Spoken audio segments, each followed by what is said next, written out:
get a good energetic one. Good morning, everybody. Good to see all of you guys. This is your first time here at Hill City. My name is John Wagler. I'm part of this team and grateful that you're here. Hope that Hill City becomes a place that you can call home. We have so much going on, even during the summers. I mean, we have so much going on all the time throughout the year. But there's been some really, a couple things I want to celebrate and just kind of make you aware of. One, coming next week, this Thursday, discipleship tracks open up, which is incredible. How many guys have done discipleship? Yeah. And so for those of you that don't know, this is wonderful. Sunday mornings are wonderful, but it's not fully who we are. It's just a piece of who we are. Discipleship is really the core of who we are. And so if you've not done one of those groups, you should. And if you've already done one, keep going. And there's a lot to do there and a lot of tracks and options for people. And so that kicks off this Thursday.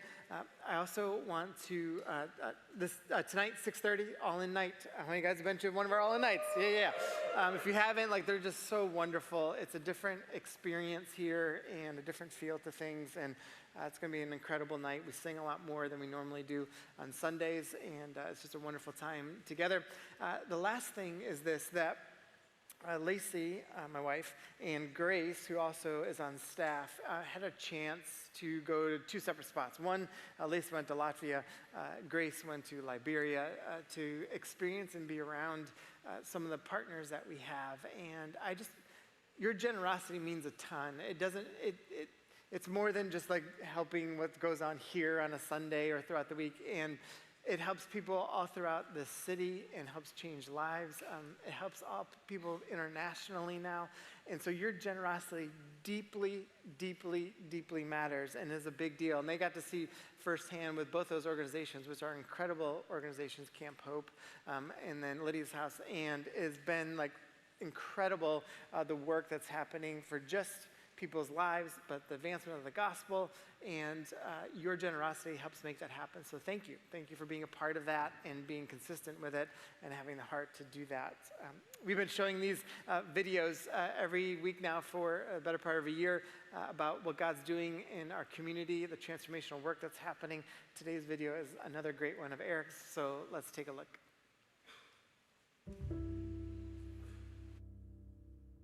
I grew up in a Catholic family, so we went to church every Sunday. I did First Communion, I did confirmation, but I would say I didn't understand any of what I was doing. It was just there because I was supposed to be there.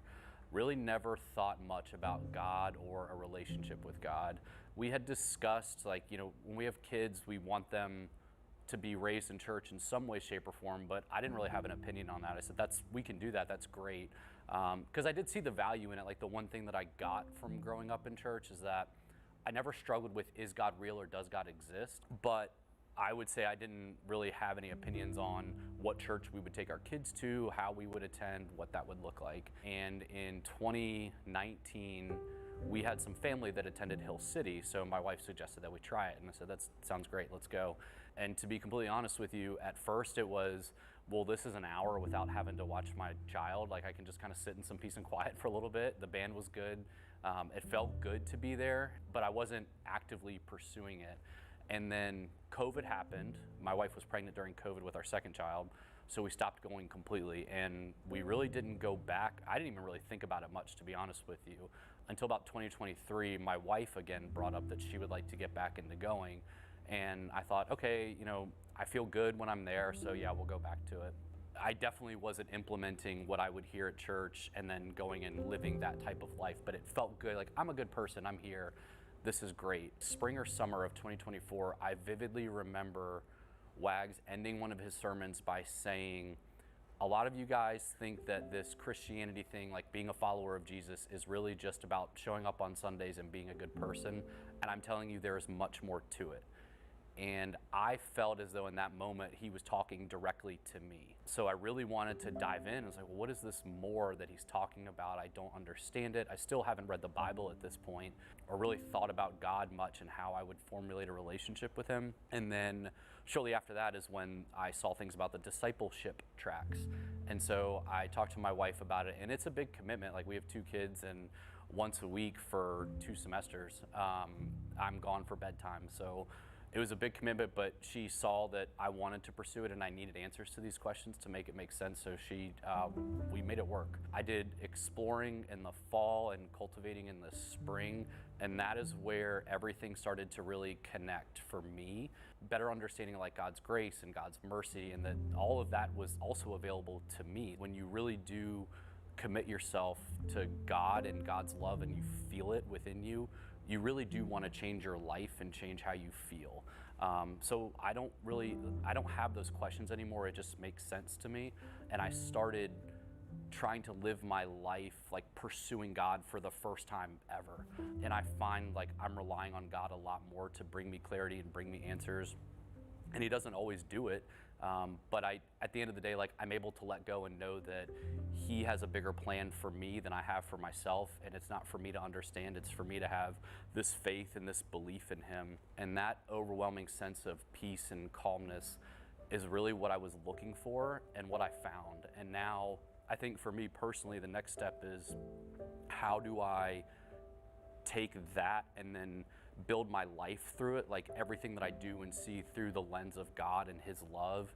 God has been there this entire time, and it's for everybody on the earth. Like he's waiting for you to come into him and to find him and love him, and everybody's gonna find him at their own pace and at their own time, but like eventually get yourself to him. And once you're there, it's just this sense of calmness and peace that I can't explain it with words, but it's just a feeling that you get. And it's something that for me anyway, like I don't ever want to get away from now. So yes, I focus everything I try to do, I try to focus on what would God want me to do in this situation, or God's putting me in this situation for a reason, and I need to trust that I'm here for a reason and just go with it. Yeah, he's been like pursuing me and waiting for me to get this. It's like, you've wanted this peace and you've wanted this calmness, and I used to read like one, you could call it a self-help book, but one like motivational book a year is kind of what I did.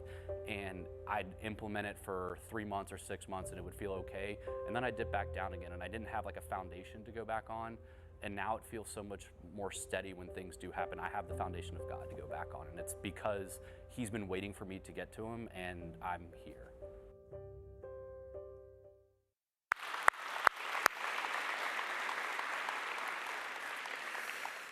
We've been in this Summer Lovin series now for 7 weeks, and this is the last week of it. And we've been talking about relationships and kind of the depth of relationships, but looking at different angles around this idea of what does it mean to actually love others well. And today I want to actually talk about maybe a different take on the first part of the scripture that we started off with, the first 3 weeks that I was speaking in this series. And I started off here in Matthew 22. And I brought this passage up because it's one of my favorite ones because of the simplicity of it, but also the depth of it is just so massive. And I also love it because Jesus was asked, like, what's the most important thing? And he responded with this. He said, to love the Lord God with all your heart, with all your soul, and with all your mind, that this is the first and greatest commandment, and the second is like it. Love your neighbor as what? And all the law and prophets hang on these 2 commandments. Now, this idea of yourself is what I want to talk about today. We all should love this. We love a sermon about ourselves. We love to think about ourselves, talk about ourselves. What our youth pastor, Lex, said to me pretty recently, she goes, man, remember the Voice of the Heart series that you did a little while back? People love that thing. I was like, yeah, I know. It was all about us, like the whole time, and like looking at our own emotions and all of that. And we love to talk about ourselves. We love to think about ourselves and what might make our life better. But Jesus does something like pretty incredible when he says, hey, you can't actually love people well until you love yourself. So how you think about yourself deeply matters. What you see when you look in the mirror deeply matters, and is a really big deal in terms of how we interact with the world around us, how we see the world around us. Whether or not you have a false view of yourself has like this major impact on your ability to love God, to love others. It's hard to love people when you can't love yourself. It's hard to love others. It's hard to love God when you can't love yourself or don't think of yourself in the right way, in the way God sees you. And that's incredibly critical. So when Jesus is talking about the love of neighbor as yourself, it is implying that you have a good view of yourself. and an understanding of who you're supposed to be. When we first started off this series, I drew this out for you guys, and I said, hey, this is you, and this is someone else you're interacting with. And here's what happens in every conversation and every interaction we have. You are thinking about that person in a certain way. They are thinking about you, and you're wondering. Even within this, every relationship, it's this idea of like, what does God think of me? And then, or what do I think about God, and what does God think of me? But then here's the fifth thing that's happening at all times. What I think about myself and how I relate to myself. And this deeply matters in terms of how we engage communally with people. I remember the first time I had like a low view of myself. It was fourth grade. This is the first time I remember. It was fourth grade. This girl, Janelle, she checked the yes box on the note that I sent her to be my girlfriend. And it was a pivotal day. It was the fall of my fourth grade year. And it was a budding love, and we entered into this relationship, but just a few weeks later, she decided she was actually more interested in Mike Spina, who was a friend, but not like a good friend, but he also had like a rat tail in his hair. He was like the bad boy of fourth grade, whatever. So she really liked him. I was heartbroken, and remember like just feeling like I wasn't enough in that moment, like just feeling like whatever that felt like for a fourth grader, you know, I just remember the rejected feeling. I remember like just the kind of this lowly feeling of how I felt about myself in that moment. Now, caveat to that, she tried to come back around in 11th grade, and I was like, nah, I'm good. And, but we had like this feeling of like, I just remember like that feeling of rejection and what that meant in that moment. And what was interesting is when you feel that, whatever age you are, and you feel that, it really does impact how you see the world around you. It impacts how you engage. It impacts, now I didn't have this like framework in my head, but it of course impacts how I see God and how I think God sees me. And it has this huge impact within that. And so this idea of what it means to see myself in the proper context becomes incredibly important when you begin to start thinking about who you want to be, as an example.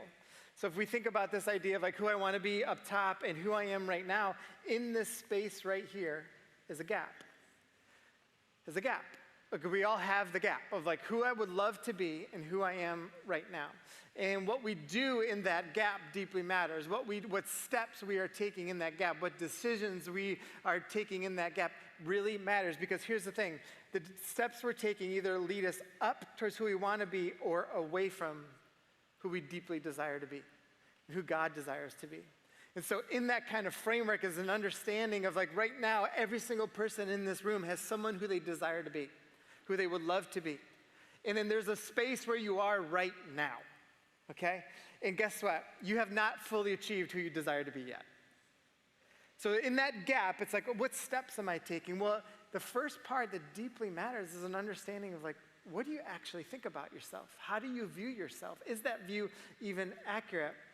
One of the questions I love that I've been wrestling personally with a lot over the last couple of months and some of the people I coach and work with, and I've been offering up this question a lot to them, is this question here.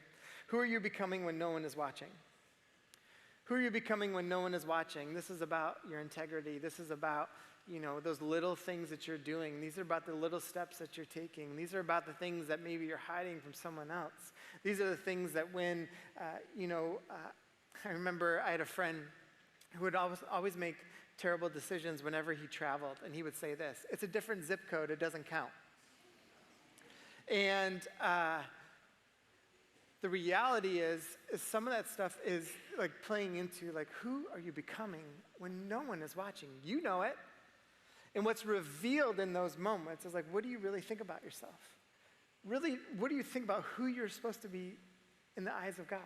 Like, what is the fullest potential of what you are capable of as a human being? And that's when you start seeing so much of it. And we all need to wrestle with this.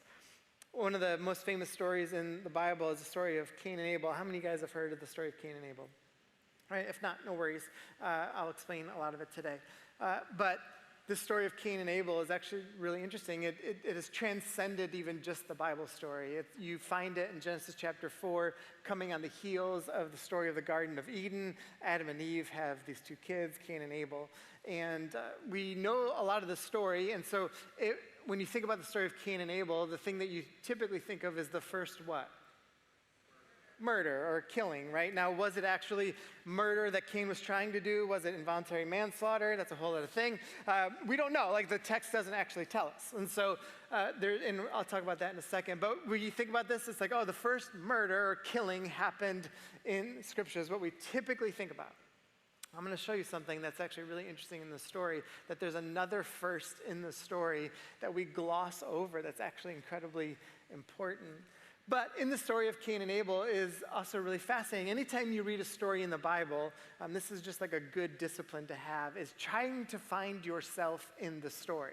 Like, who are we? So the first verse that we'll read here in just a second will say Adam and Eve. And you might think to yourself, am I Adam and Eve in this story? That might be an option. A second option would be the idea of God. We'll encounter God speaking in this story. You're like, am I that option? No, of course. Like, that's an easy one. You might think, am I Cain in this story? How many guys would be excited to be Cain in the story?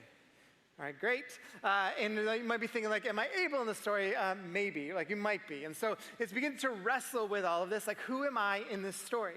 What's interesting about these biblical stories is the beauty of the creative nature of also the authors and writers, because what they are doing is they're not trying to get us to simply read a story as just kind of this flat story, take it as it is, and you kind of move on. No, like, that's not how you read the Bible.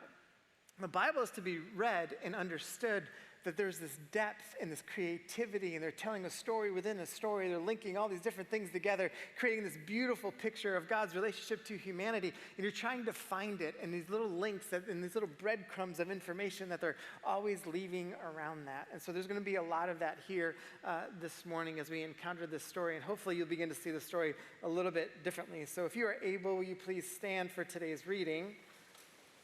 We'll be in Genesis chapter 4. It says this in verse 1, Adam made love to his wife Eve, and she became pregnant and gave birth to Cain. She said, and this is the idea of saying it with wonder, this is the way she's saying it, with the help of the Lord, I have brought forth a man. Later she gave birth to his brother Abel. Now Abel kept flocks and Cain worked the soil. In the course of time, Cain brought some of the fruits of the soil as an offering to the Lord. Abel also brought an offering, fat portions from some of the firstborn of his flock. The Lord looked with favor on Abel and his offering, but on Cain and his offering, he did not look with favor. So Cain was very what? And his face was downcast. Then the Lord said to Cain, why are you angry? Why is your face downcast? And I love this part. If you do what is right, will you not be accepted? But if you not do what is right, sin is crouching at your what? It desires to have you, but you must rule over it. Amen? You can be seated. Oh, wait. No, you can still be seated. I forgot one last part. Stay seated, though. Now Cain said to his brother Abel, let's go out to the field. And while they were in the field, Cain attacked his brother Abel and killed him. Then the Lord said to Cain, where is your brother Abel? I don't know, he replied. Am I my brother's keeper? That's where I meant to end. So it's this fascinating story that on the front end, we think about, oh, Cain kills. Cain's a murderer. Cain's, just angry and responds in anger and makes a terrible decision. And, God eventually has consequences for Cain. And, there's this whole other story after Cain and his lineage as well. But when we read this story, just face value, it's easy just to be like, Cain's the victim here. Cain is the worst. Poor Abel. That's a fair way to engage it. But maybe there's more to this story. And maybe, I know not one hand was raised in this room of like, do you think you're Cain or like Cain? But maybe, we're more like Cain than we ever thought. In this story, the first thing I want us to recognize is this, that every compromise costs us something. Every compromise costs us something. This is why the question of who you're becoming when no one is watching becomes so critical. Because in every step that we make and decisions that we're encountering, we're taking a step in one direction or the other. And in those steps, it's like, what am I taking a step towards? Who am I becoming in the midst of this? And every little step that we think, every little thing that we do can cost us something. So these big moments, how many guys have ever felt like, I can't believe I ended up in this spot or place or way of thinking or way of being, whatever, and maybe made a horrific decision that actually brought a lot of consequence or maybe regret. You didn't just wake up one day and decide to do it. You made little decisions along the way that brought you to that point. That's how you got there. And that's how we all get there. And Cain's no different. Cain's no different. He gets to this point and we see that he ends up killing Abel. But there's this part about Cain that's also incredibly fascinating.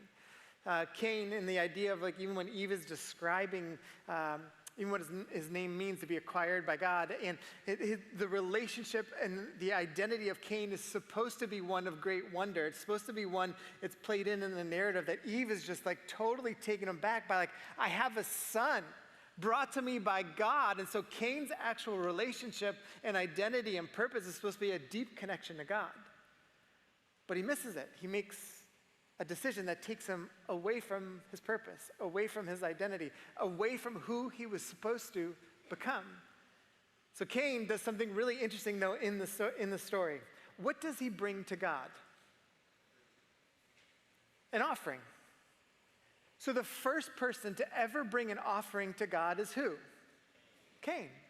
But isn't it interesting that the first thing we all say is like, what's the first thing that happened in the story of Cain and Abel? We say murder or killing.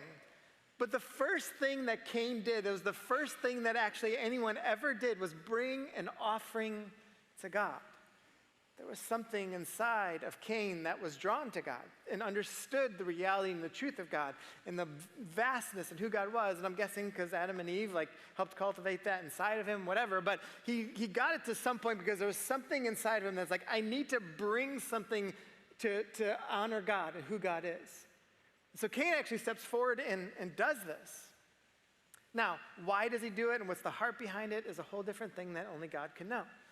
Abel, on the other hand, comes and he gives this really simplistic gift and talks about being from the first fruits of it.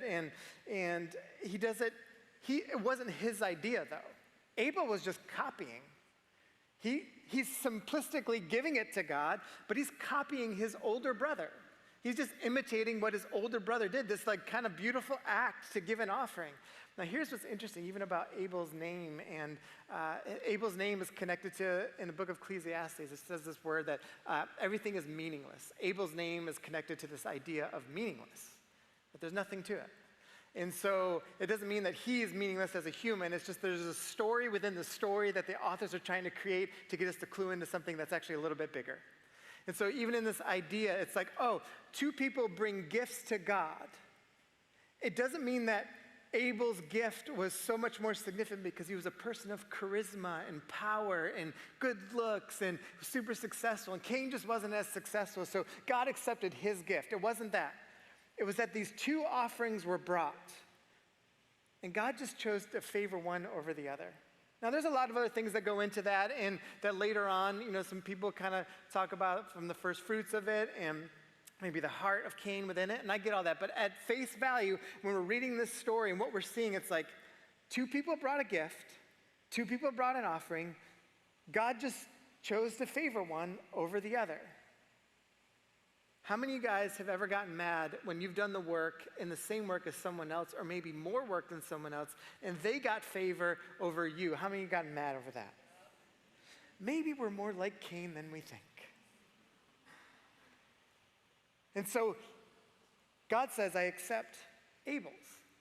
Now in this, what's really interesting, Cain takes on the rejection as a personal slight, meaning he takes it as like he is rejected by God himself and responds accordingly.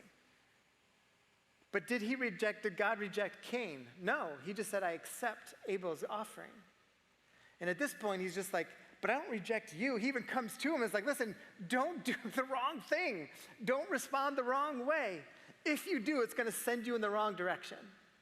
But if you desire to be the person you desire to be, who you could become, in that gap right there, it's like those decisions you want to make there, don't compromise on doing the right thing. If you compromise, it's going to send you in the wrong direction. And so in this moment, Cain has a choice. And he chooses poorly. But in this, we see like he gets angry. And it's like, oh, I've been angry at God before. Or maybe you resonate with the fact like, oh, it feels like God did reject me. But maybe he didn't. But we just kind of see it in the same way that Cain is seeing the whole situation.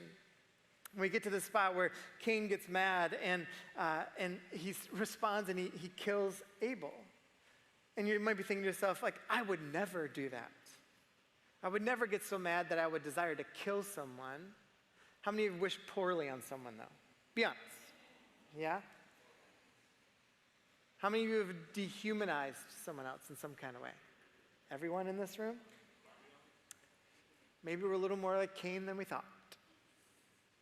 Maybe we respond to life a little more like Cain than we thought. And you start playing this out a little bit further and you start realizing, man, there are all these things in life that have impacted how I see myself. I go through a bad breakup and I have these coping skills that I do through all of that, and I make poor decisions, and in that I dehumanize someone else by my sexual choices. I go through suffering and pain, and in that I don't understand, and it seems like God has given favor to someone else, and in that I get mad at God, and I think that he's rejected me in some kind of way, so I get a distorted view on who God is or whether or not he's actually good. I lost a job that I was praying for and I thought I would get, or I thought I'd get a promotion, this other person got it, and I responded with such anger and such angst towards that other person. Maybe I'm a little more like Cain than I thought. And we see in this space, it's like maybe you wouldn't actually kill someone, but you want the worst for them. Maybe we're a little more like Cain than we thought. You see, whenever we dehumanize or whenever we wish poorly on someone else, when we're trying to take the humanity out of someone else, it is the same essence of taking their life. I know that's not the same actual thing. But when you see someone and you mock someone or dehumanize someone or you hate someone, it's like you're trying to kill the essence of that person. And that's what we see Cain do. When you see this on a larger scale, even within the world right now that we live in, whether it's talking about racism or looking at war in different countries or our country, or the way people talk about one another, or what's happening in Israel and Gaza, or what's happening in Russia, Ukraine, or wherever you want to talk about it, you get into this space like, how do we get to this point? It's because we dehumanize. It's because we're taking the essence out of someone else's humanity, and it feels okay to just kill. And I get it. We think we would never get to that point. But Jesus actually talks a little bit differently about it. He says this when he was talking to a bunch of his followers, and he was discussing with them, what does it actually look like to follow Jesus? What does it actually look like to build his kingdom? He actually talked about it this way. He says, but I tell you that anyone who is angry with a brother or sister will be judged or will be subject to judgment. Again, anyone who says to a brother or sister, Raka, is answerable to the court. And anyone who says, you fool, will be in danger of the fire of hell. And so what Jesus is saying is, here's what we do when we operate out of anger, when we operate with this wrong view of ourselves, when we operate this distorted view of God, in the end, that anger will actually cause us to bring about hell on earth. And then we have a choice within all this of who we want to be, who we want to become. And so much of that is centered around who are we becoming when no one is watching. That is our character. That is our integrity. So often, I'll sit with people and they'll say something like this. I'm not in a great spot myself, and I'm not good with God, and I have a really tough view of myself right now. But I'm loving others really well in spite of it. You're not. And I don't say that, and I'm not even saying that like flippantly. Like we just don't. Because we have such a distorted view, what ends up happening is we justify so many things, and then in that justification, we actually distort what love is actually like. And so our experience with other people in relationship actually gets incredibly distorted. And because we might have like one little good act or one little kind act, we think we're just being all loving, but we're actually not. And it's easy to do in our anger. How many guys have gotten angry and made a foolish decision? You said something you wish you regret. You wish you never said, that thing and done that thing, whatever. So Jesus is just spot on. He's like, this is the way it works. Well, what is revealing in that moment? It's revealing a piece of what's going on inside of us. It's revealing maybe a lack of integrity. It's revealing something about who we're becoming when no one is actually watching. The second thing I want us to hone in on is this. We are one step away from healing or more pain. One step away from healing or more pain. I love this part of the story where it says that sin is crouching at the what? So what's interesting there is the door can mean a lot of different things. But one of the things that a lot of scholars talk about is the door in relationship to the story that came before, which is the story of the Garden of Eden. And at the end of the story, it talks about this gate or maybe doorway or pathway that is being now is secured by these angels. So you can't get back into the garden. But the narrative that ends up getting created within Scripture is that God is always trying to create a way for us to experience heaven on earth, or back to the idea of the garden where the fullness of humanity was present. And so this idea of sin being crouching at the door is like, oh, at that door is the possibility of experiencing the garden, heaven on earth. And there's a step to take. You can step inside that door, or you can take another step because sin is crouching there, and you can just go in that direction. And so that we're so close. We're so close. That little decision that you thought was just minor actually just took you away. That sin just takes you away. It's crouching. It's waiting to pounce on us. But there's also another option to choose. Like, you could choose healing. You could choose, like, to experience heaven on earth. But sin is crouching. Sin is waiting. Sin is trying to stop. What's interesting about sin is sin always starts with a whisper. It never yells at us. We feel like it's yelling at the end because it's chaotic and our life is a mess and we can't believe we made these decisions. We've got all these regrets, whatever it is. But sin doesn't start yelling. Sin just starts with a little whisper, like something like, it's not that big of a deal. Just this little, it's not that big of a deal. You can do it. It's not that big of a deal. Go ahead. And we see that, and then all of a sudden it builds and builds and builds and builds and builds. That's how sin begins to work. How did you get into a bad spot? One little step at a time. You did not wake up one morning and be like, I'm going to be super unhealthy. One little step at a time. You did not wake up in the morning saying, like, I'm going to steal $1 million from them. One little step at a time. You did not wake up in the morning saying, this is a great day to ruin my family. One little step at a time. That's what we do. One little step at a time.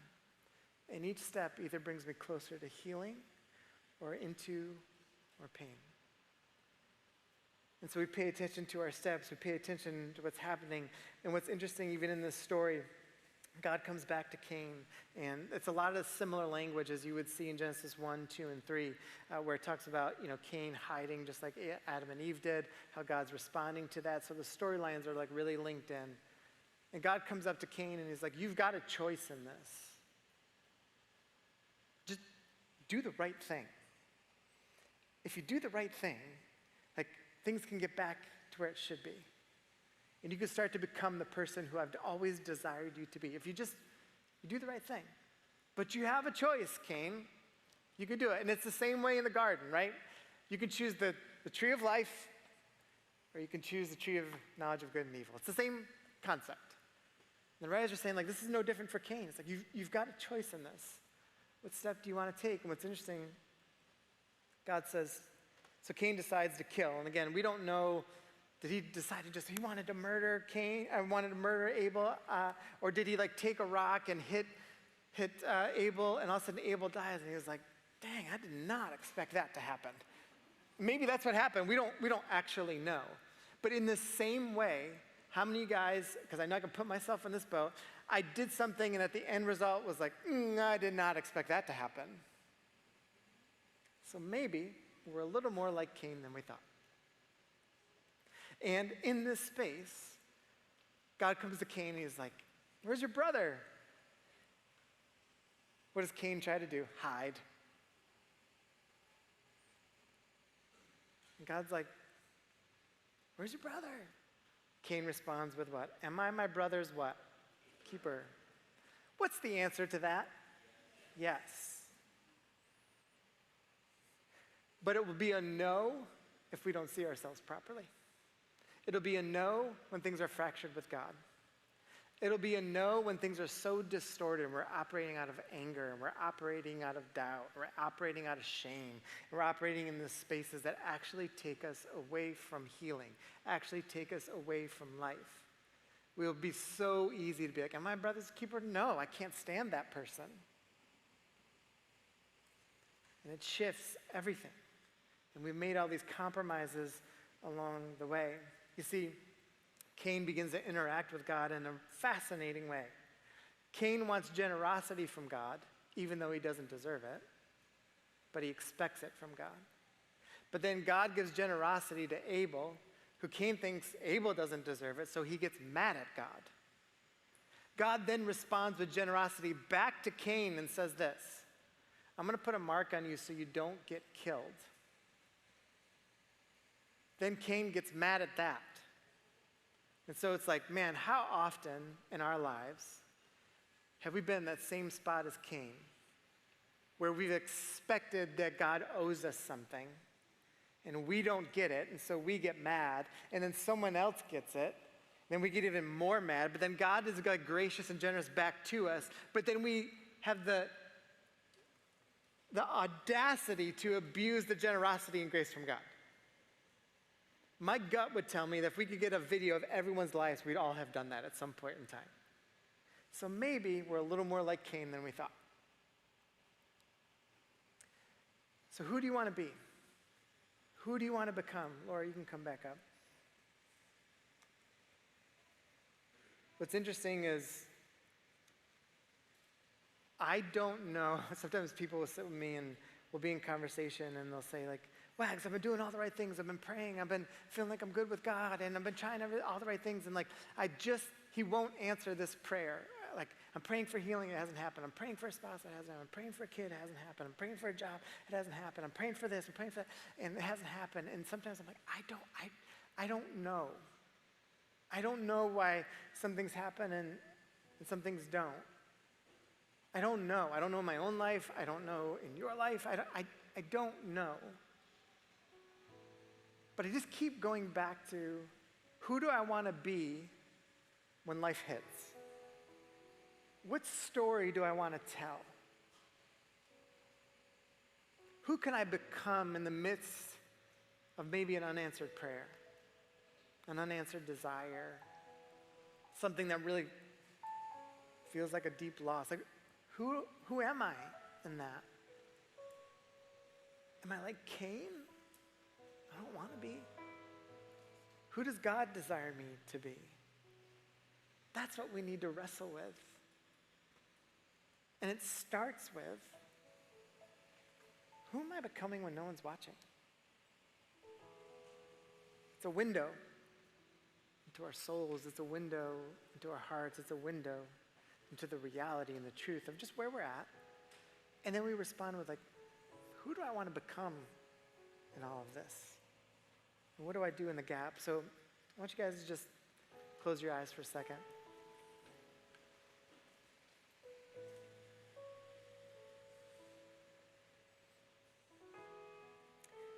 I want you to hear just kind of the end of Cain's story a little bit. Cain gets mad and God steps in and he's like, hey, I'm going to put a mark on you so that no one touches you. Cain responds and he gets sent out from where he was into these other places and other lands, and he starts building all these cities. What we see in the story is Cain never actually became the person God wanted him to be. What he became was actually a wanderer. Not having a home, not having a purpose, not having an identity. Because he was choosing to become something God never wanted him to be. So this morning, as you guys are just processing a little bit here, do you want to be a wanderer? or the person God's always desired you to become? Do you want to be like Cain? Or the person God's always desired you to become?